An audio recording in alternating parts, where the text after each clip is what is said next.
Hi, my name is Philip. Today I will talk to you about our paper about a new algorithm called TKQ for discovering patterns in database. Okay, for a problem we call the top K, quantitative high utility item set mining. So before I talk about the algorithm, let me introduce a little bit about the problem. So in data mining, there is a very popular problem called high utility item set mining.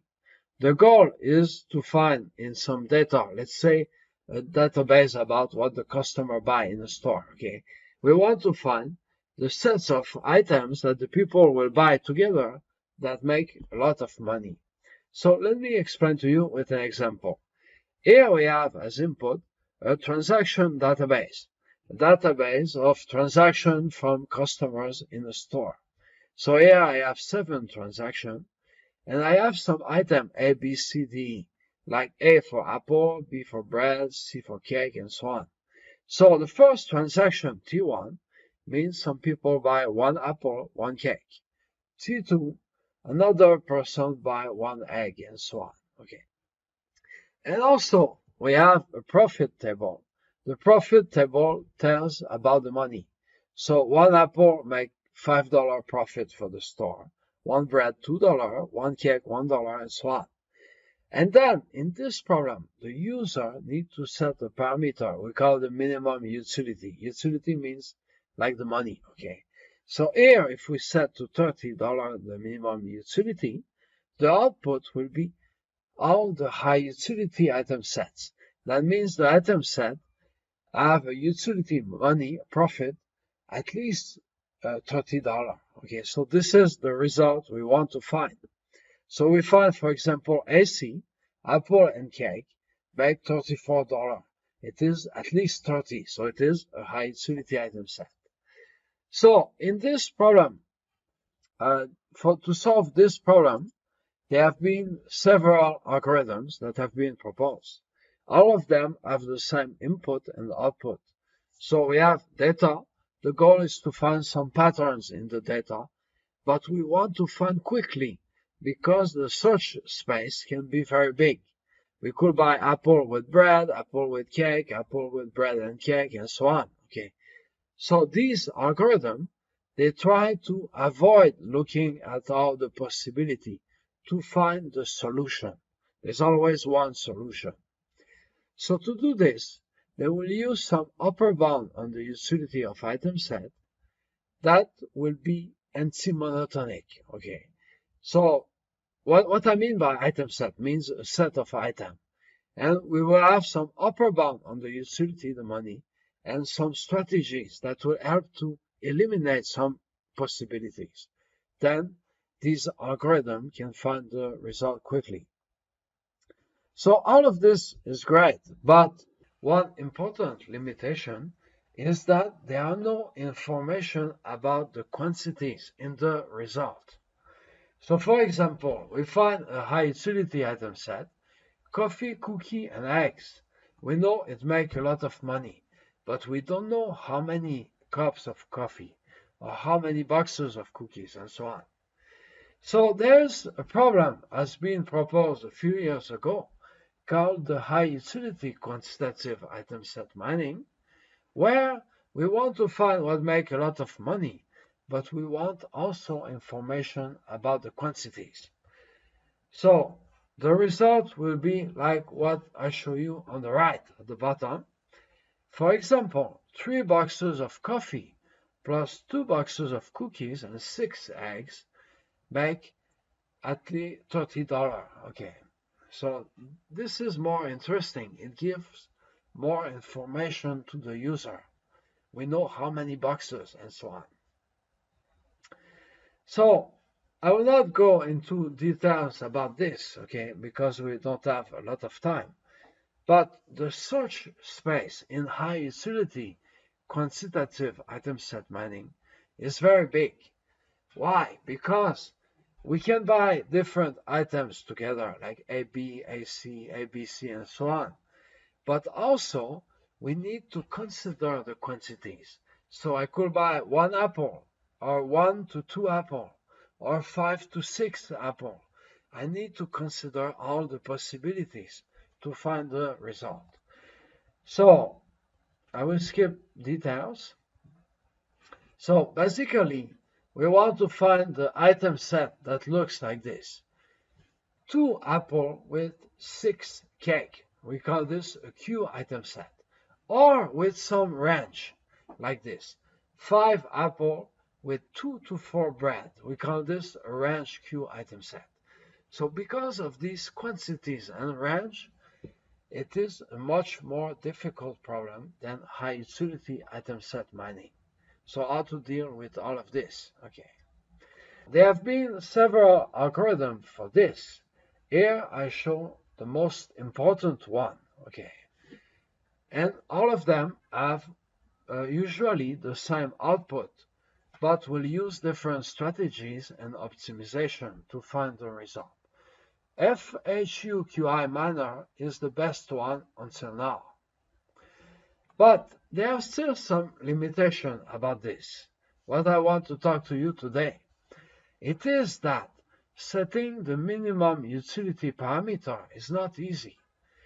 If we set it too low, we will find a huge number of patterns, and the algorithm can take a lot of time. But if we set it too high, maybe we don't find patterns, and we need to run the algorithm again. Okay. So this is a major problem. So how can we solve the problem if we don't want to use the minimum utility as a parameter? So our solution in this paper is to redefine the problem as that of top K, high utility quantitative item set mining. So here we have a new parameter K, and we want to find the K patterns that will make the most money, like the top 5 or the top 10. Okay. So this is easier for the user because you can say exactly, I want 5 item set. And then the algorithm will give you 5. So we designed a new algorithm called TKQ for top K quantitative high utility item set mining.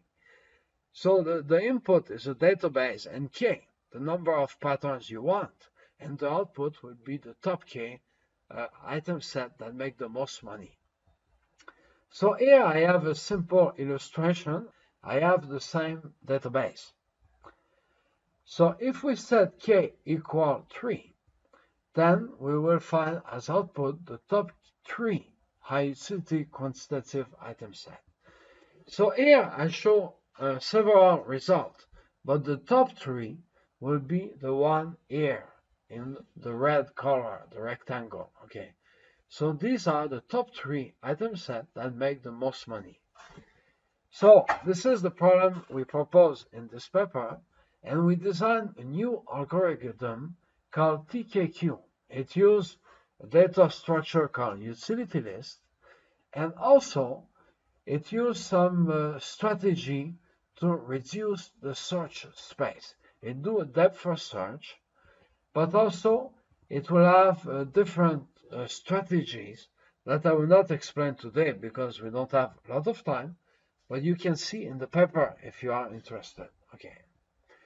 So we did some experiment about this using 4 databases that are used in high utility item set mining.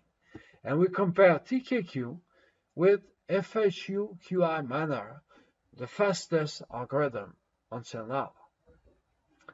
So first we did some experiment to compare different versions of our algorithm with different optimization. And what we found is that the algorithm TKQ with the optimization is better than without the optimization. Okay, so I will not go into details. This is about the time, okay, to improve the speed when we change the parameter K on the 4 databases. So there are some other experiments about the optimization. We just find that these optimizations are useful to make the algorithm faster. Okay, so I will skip the details. So more importantly, we compare the speed of TKQ now with the best algorithm before, FHUQI manner. But the problem of the top K high utility items, quantitative item set mining is more difficult, okay? So our algorithm can be slower, but this is normal because in FHUQI manner, we have the minimum utility to reduce the search. But in TKQ, we need to start from minimum utility equal 1 because we don't want to miss anything. So the problem is more difficult. So we change the parameter k on the different database, and we set the minimum utility for FHUQI manner to find the same number of results as TKQ. And then we look at the time, okay? So what we find is the results are very close, which is good because the problem in this paper is more difficult. And usually, FHUQI manner, the people don't know how to set the minimum utility, okay? So to test this, we did another experiment where we check if we want 10 to 50 patterns. If you use the other algorithm, you need to select a very, very small minimum utility value in a small interval, okay? So 0.015. So it is very, very hard to set the minimum utility value. This is what we want to show here. So I'll skip the details. So in conclusion, we present a new algorithm called TKQ for a new problem of top K high utility quantitative item set mining. It has new pruning strategies, and future work we can do more optimization and so on. All the data sets and code are available in SPMF, our data mining software. That's all. Thank you.